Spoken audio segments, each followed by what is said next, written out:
இந்தியாவின் number 1 டீலரான Vasanth and கோ நடத்தும் வீட்டு உபயோகப் பொருட்களின் மாபெரும் கண்காட்சி சென்னை வர்த்தக மையத்தில் இன்று தொடங்கியுள்ளது.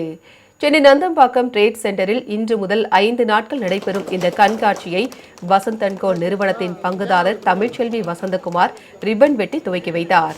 அப்போது வசந்த் அண்ட் கோ நிறுவனத்தின் நிர்வாகிகள் சண்முகம், கிருஷ் உள்ளிட்டோர் உடனிருந்தனர். இந்த கண்காட்சியில் 5000 ரூபாய்க்கு மேல் பொருட்கள் வாங்கும் வாடிக்கையாளர்களுக்கு ஸ்லோகன் கான்டெஸ்ட் மூலம் தினமும் 1 சவரன் தங்க நாணயம் பரிசாக வழங்கப்படுகிறது. வரும் 31ஆம் தேதி வரை நடைபெறும் இந்த கண்காட்சியில் காலை 10 மணி முதல் இரவு 9 மணி வரை வாடிக்கையாளர்கள் பொருட்களை வாங்கிச் செல்லலாம் என்று தெரிவிக்கப்பட்டுள்ளது.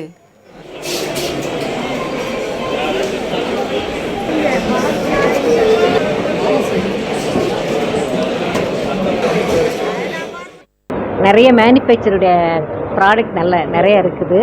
இங்கே கடையில் வாங்குறதை விட இங்கே நிறைய வாங்கலாம், எல்லாம் பார்த்து வாங்கலாம். 5 நாளைக்கு இந்த எக்ஸ்போ நடக்குது. ஃபைனான்ஸ் இங்கே ஆர்கனைஸ் பண்ணுறோம். ஏசி வாங்கினா ஒரு கோல்டு காயின் கொடுக்குறோம். ஏசி வாங்குற எல்லாருக்குமே கோல்டு காயின்? ஆமாம், ஏசி வாங்குற எல்லாரும் கோல்டு காயின் கொடுக்குறோம்.